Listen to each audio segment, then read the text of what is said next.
Foodie सरीच्या खवय्यांचं खूप खूप स्वागत. आज आपण इथे अगदी रवा आणि दाणेदार असे बेसनाचे लाडू बनवणार आहोत. त्यासाठी मी इथे घेतली आहे अर्धा किलो चना डाळ.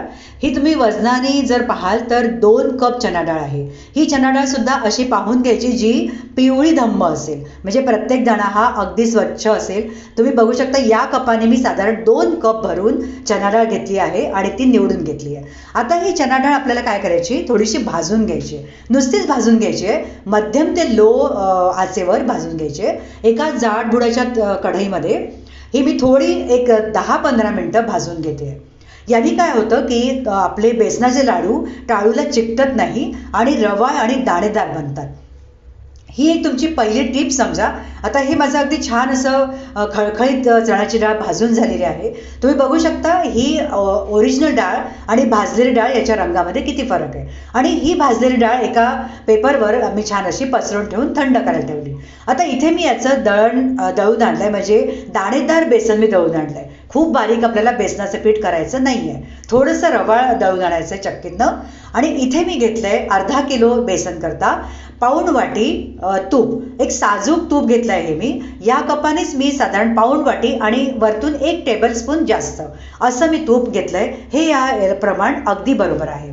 आता साधारण मंद आचेवर आपल्याला जाड बुडाच्या कढईमध्ये आपल्याला बेसन भाजून घ्यायचं आहे. सगळ्यात पहिले काय करायचं आहे, हे जे मी बेसन घेतलं आहे हे आपण पहिले भाजून घेऊया.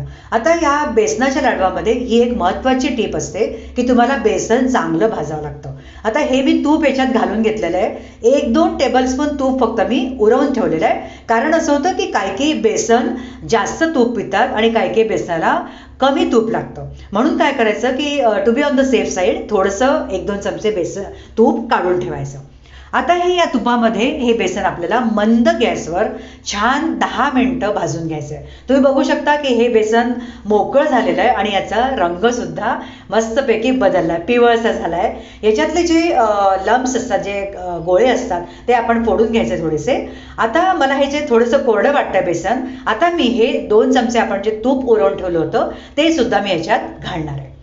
आता हे तूप घातल्यानंतर पुन्हा आपण छान याला भाजून घेऊया.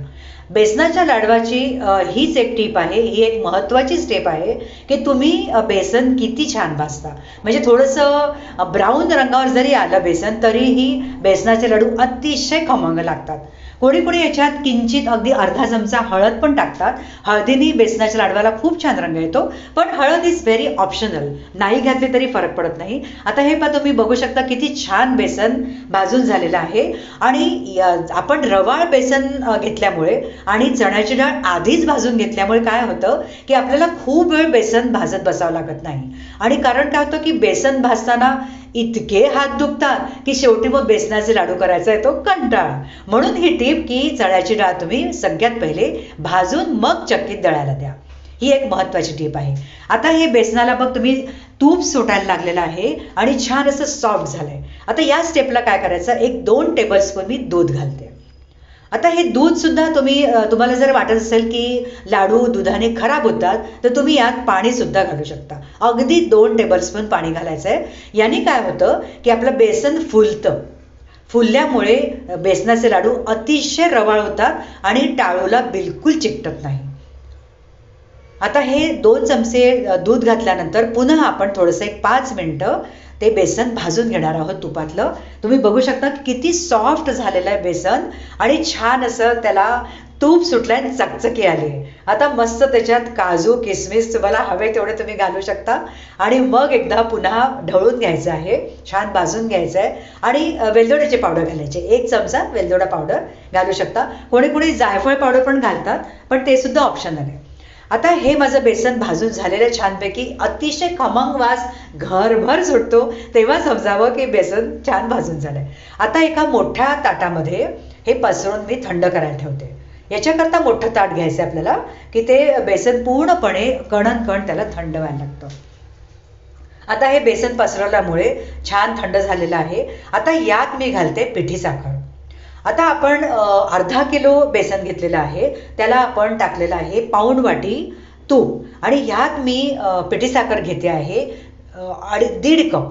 म्हणजे तुम्हाला जर गोडवा जर हवा असेल किंवा जर कोणाला अतिशय गोड लाडू आवडत असेल तर त्यांनी समजा जर 2-2.5 कप बेसन असेल किंवा चणा डाळ असेल तर तुम्ही 2 कप पिठी साखर घेऊ शकता. पण याला ही इतकी पिठी साखर पुरेशी होते.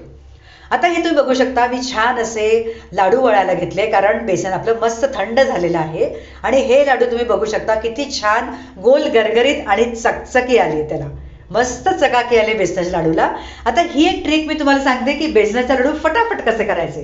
दोन्ही हात घ्यायचे म्हणजे काय होतं की आपलं जो मूठ असते त्यांनी बेसनाचा लाडवाचा जो आकार असतो तो इंटॅक्ट राहतो. म्हणजे बेसनाचे लाडू तुम्ही बघू शकता अतिशय सेम आकाराचे माझे लाडू झालेले आहेत. त्याची ही ट्रिक आहे की तुम्ही दोन्ही हातांनी मूठ वळेल एवढंच तुम्ही पीठ घ्या म्हणजे मग बरोबर गोल गरगरीत लाडू तुमचा होतो की नाही पहा.